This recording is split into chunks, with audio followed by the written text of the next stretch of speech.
Jordão, vamos lá, coloca na tela, por gentileza, meu caro Thiago Jordão. El Bigodinho, enquanto isso você sapeca, hein? Sapeca no like.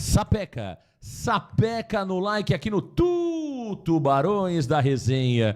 Vamos lá, tá aí Adilson Moraes.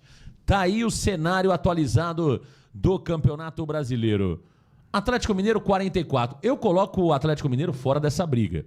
Tá fora, né? O Atlético poupou muitos jogadores, focou muito na Sul-Americana. Tinha uma final contra o Lanús, né? Acabou perdendo a final contra o Lanús. O São Paulo está um tanto quanto pressionado também por conta disso. Porque acabou com todo o planejamento do Atlético Mineiro para o ano que vem, né? Se o Atlético Mineiro fosse campeão da Sul-Americana, já estava garantido na Libertadores, aí é verba, é direito de transmissão, ou seja, o orçamento é outro, o ganho é outro, enfim, volta também com um título internacional. Agora, como o Vojvoda perdeu, né? Tem essa pressão contra o Flamengo, né? Tem que ganhar do Flamengo. Não vale nada entre aspas. Atlético um pontinho se livra, certo? Certo. E Grêmio 12º. Para mim, o Grêmio faz uma vitória nos 3 jogos. Inclusive, estou dizendo aqui, o Grêmio vence o Palmeiras hoje. Porque a gente precisa entender, Marcão, que é o seguinte, você fala assim, pô, mas chegar em 11º, chegar em 12º, chegar em 10º é a mesma coisa porque vai para a Sul-Americana. Não, existe a premiação da CBF, que é de acordo com o ranqueamento. Então, assim, a diretoria também bota pressão. Olha, uma posição pode fazer diferença de milhões aí, mas eu acho que Galo tá fora. O Galo tá fora. Grêmio, você vê o Grêmio brigando para não cair ou o Grêmio consegue fazer 2 pontos nos 4 jogos que tem? Sim, nos 3 jogos que tem. São 9 pontos. São 9 pontos.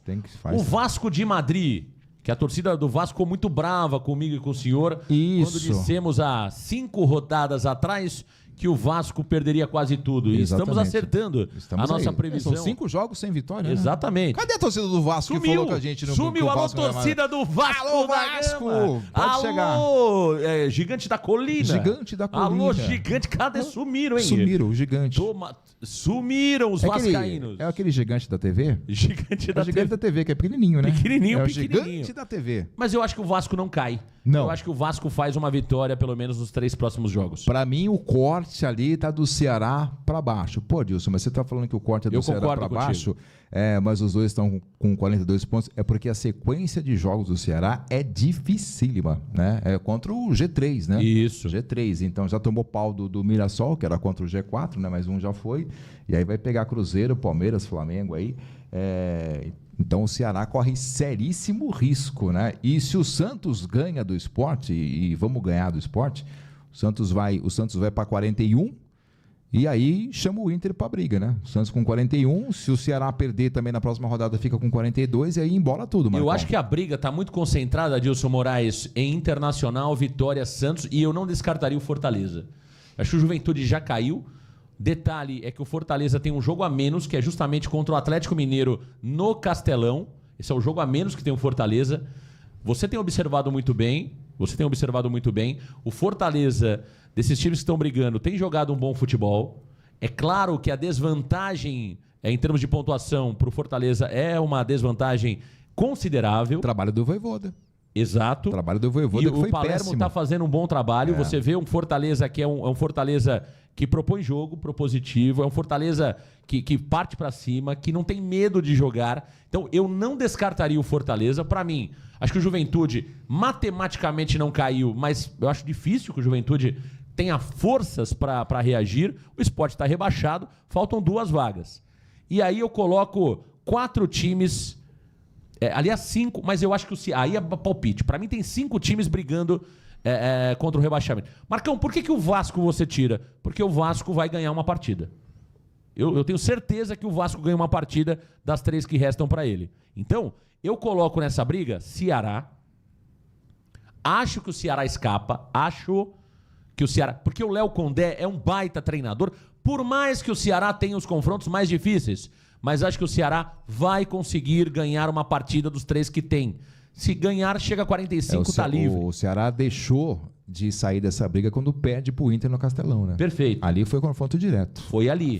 Ali ele se complicou. Graças ao atacante, o Vina. O Vina. Porque se o Vina não é expulso, o Ceará vence aquela partida. Se o Ceará vence aquele jogo, ele iria para 45, exato, correto? Estava livre. E o Inter não teria os 3 pontos. E o Inter teria, nesse momento, 39. 39. Ou 38. 38, na verdade. 38. Então, estaria junto com o Santos. Exatamente. Olha a bagunça que foi essa derrota do Ceará em casa. Complicou toda a vida do Ceará.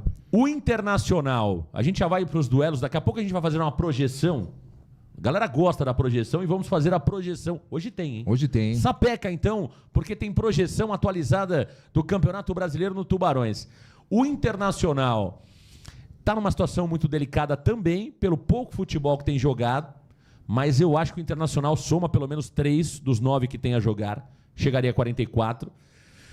Cara, a situação do Santos é muito delicada, entendeu? A situação do Santos é muito delicada, porque o Santos precisa, pelo menos, na minha opinião, para se livrar de 7 pontos. 6, para mim, ainda complica e ficaria no critério de desempate, saldo de gols. Então, a situação... Porque o Internacional faz 44. Então, a situação do Santos é complicada porque o Santos não depende mais dele. O Santos não depende mais dele. Não depende mais dele. Ele precisa vencer os seus jogos, evidentemente, mas torcer pelo tropeço do Vitória. Se o Santos vencer o Sport na Vila e tem tudo para vencer, e o Vitória também venceu o Mirassol lá no Barradão, continua a mesma coisa. A gente continua na zona do rebaixamento, faltando 2 rodadas. E aí o desespero aumenta. O Santos pode encarar o Juventude lá em Caxias do Sul com o Juventude já rebaixado matematicamente. Eu não sei se isso é bom agora. ou ruim. Porque tem a mala. Tem a mala. Né? Pode falar mala branca ou não? Pode. Mala colorida. Mala colorida? Mas a gente tá respeitando a Milacombe. A Milacombe. É mala colorida. Agora, tem a mala, Adilson Moraes. Tem a mala. Então eu não sei se... Porque a mala não muda nada pro Cruzeiro, concorda comigo? Não, pro Cruzeiro não. A mala não muda nada pro Flamengo, pro Palmeiras, mas pro Sport sim. Pro Juventude, onde você tem uma média salarial de 70 pau. Você promete uma mala de 1,5 milhão para dividir entre o elenco, os caras correm mais do que correram o ano todo. Nossa, fala, galera, já fomos rebaixados mesmo, vamos garantir o Peru, Natal aí. Exato. Final, 1 milhão de reais pro elenco do Juventude. Nossa. Pô, os caras vão correr demais, é um baita peru de Natal. Exatamente, isso existe. O senhor está acostumado com peru, o senhor sabe disso. Então, a grande verdade, Adilson Moraes, é que o Juventude estar realmente brigando para escapar do rebaixamento ou não na penúltima rodada, eu acho que não muda muita coisa. Porque tem o efeito mala que a gente sabe que vai rolar. Vai. E isso não adianta dizer que não tem, porque tem, existe, todo mundo sabe disso. E então o Santos precisa, mais do que nunca, fazer o seu dever, né, de casa, se bem que em casa o Santos tem tropeçado, mas precisa vencer o Sport, não pode nem pensar numa derrota, o Santos tem que vencer o Sport. E torcer, o Juventude talvez eliminado, né? Não sei, de repente o Santos também poderia mandar uma mala, sei lá, qualquer coisa do tipo, enfim, não sei, mas o Santos precisa... Mas sabe o que eu estou preocupado? Vencer e torcer pro Mirassol. A gente tem feito os jogos do Vitória, né? Aliás, a gente está cobrindo, além de transmitir os jogos, a gente acompanha também em paralelo todos os jogos, né? Por isso que a gente tem falado aqui muito, o senhor tem falado muito do Fortaleza, mérito do senhor, e nós estamos falando muito bem do Juventude também e do próprio Vitória. O Vitória é um time muito bem arrumado. Eu não gosto do Jair Ventura, mas o Vitória é um time muito bem organizado pelo Jair Ventura. Sabe das suas limitações. Tem o Eric jogando pela direita, que é um jogador muito interessante. Claro, dentro da possibilidade financeira do Vitória é interessante. O Canta La Pedra é bom jogador. Você tem 2 atacantes lá, que é o Renzo Lopes e o Renato Kaiser, com características semelhantes, né? Um joga a metade, outro joga a outra metade e você mantém a estrutura do time. Você tem o Lucas Halter, que é um jogador que ganha tudo na bola aérea, tanto lá atrás como também lá na frente. O goleiro entrou muito bem. Tem um goleiro que está melhor que o Lucas Arcanjo, que era o goleiro titular, ou seja, veio um goleiro que estava na reserva que é melhor do que o que estava jogando titular. Então eu vejo o Vitória numa crescente, jogando com 3 zagueiros, o Edu, o Camutanga e o Lucas Halter, um meio-campo com Baralhas, que é um meio-campo moda antiga. E você vê, o Vitória veio na Vila, venceu o Santos no confronto direto. Exato. Vai até o Allianz Parque, encara o Palmeiras e rouba um ponto do Palmeiras. Isso. Né? E tem um estilo de jogo. E tem um estilo de jogo. O Santos não tem. O Santos não tem. E aí, quando você pensa que o Santos encontrou um time, ganhamos do Palmeiras, foi no último minuto, mas ganhamos, dá moral. Olha, empatamos com Vitória, aliás, com o Mirassol, poderia ter vencido, foi no lance ali infeliz do Neymar, ok, mas o time jogou bem, então parece que o Vojvoda agora encontrou um time, né, que a gente pode acreditar, encontrou a mão, vamos embora. Aí ele faz essa bagunça toda aí, então você percebe que dos times que estão na briga contra o rebaixamento, infelizmente hoje, quem apresenta um futebol, né, ruim é o Santos e o Inter. São 2 equipes que estão numa reta aí, né, numa curva, aliás, para baixo, enquanto os outros estão subindo. É claro que o que fez o Fortaleza no primeiro turno, né, e parte do segundo com o Vojvoda, foi uma campanha muito ruim. Se fosse só os números do Palermo, O Fortaleza estava brigando aí por Libertadores, só com aproveitamento do Palermo, mas tem a campanha ruim. A mesma coisa o Vitória, melhorou bastante. O Carpini também melhorou o Juventude, só que, né, a campanha no início da temporada bastante ruim, dificulta agora. Agora o Santos, é o que eu disse, não depende mais dele. Infelizmente não depende mais dele. Era jogo para vencer ontem. Era jogo para vencer. O Santos ontem, o jogo para vencer, na minha opinião, meu caro Adilson Moraes, era contra o Mirassol. Acho que aquele resultado, aquele pênalti... Tirando o Vitória, né? Porque o Vitória era confronto direto. Não, exato. Né? Já olhando pra frente. Já olhando pra frente. Já olhando os confrontos mais recentes. Não, o Vitória foi um absurdo, né? Aquele foi um absurdo. O Vitória era confronto direto. Porque Exato. se o Santos tivesse vencido o Vitória, acabou. Como é que seria a pontuação hoje? Acabou. Nós teríamos o Vitória nesse momento... Estaria com 3 a menos. 3 a menos. E a gente com 3 a mais. Perfeito. Então acabou. Perfeito. O campeonato acabou. Então assim, ali foi realmente o que atrapalhou demais a vida do Santos Futebol Clube. Sem contar, claro, outros resultados, como a derrota... É claro que se o Santos cair, não vai ser por conta do resultado contra a Vitória. É o contexto. É o contexto. É o 6x0 do Vasco, é os 3x0 lá no Castelão. Enfim, são 3 vitórias em apenas 16 jogos, ou seja, é uma campanha absurda do Santos. Mas, com o recorte, poderia ter se salvado contra o Vitória. Vai ficar essa impressão. E o que me preocupa demais, Adilson, é o último jogo do Vitória. O Vitória pega o Mirassol já não tem mais objetivos, né? O Mirassol já concluiu, o Mirassol já está direto na fase de grupos da Libertadores. Está preocupado com o aeroporto lá em São José do Rio Preto, de deixar internacional. Cara, essa hora os caras já estão fazendo churrasco, o prefeito, o delegado, fazendeiro, está pagando a premiação. O Mirassol garantiu, esse grupo de jogadores do Mirassol, atenção, eles garantiram 17 milhões de reais em premiação. 17 milhões. Se você dividir 17 milhões, Adilson, eu vou fazer uma conta rápida aqui. Vou fazer uma conta rápida já arredondando, claro. O senhor é bom de cabeça ou não? Mais ou menos. Eu vou dividir por 45, colocando o roupeiro, colocando todo mundo. Coloca eu também, que eu tô precisando.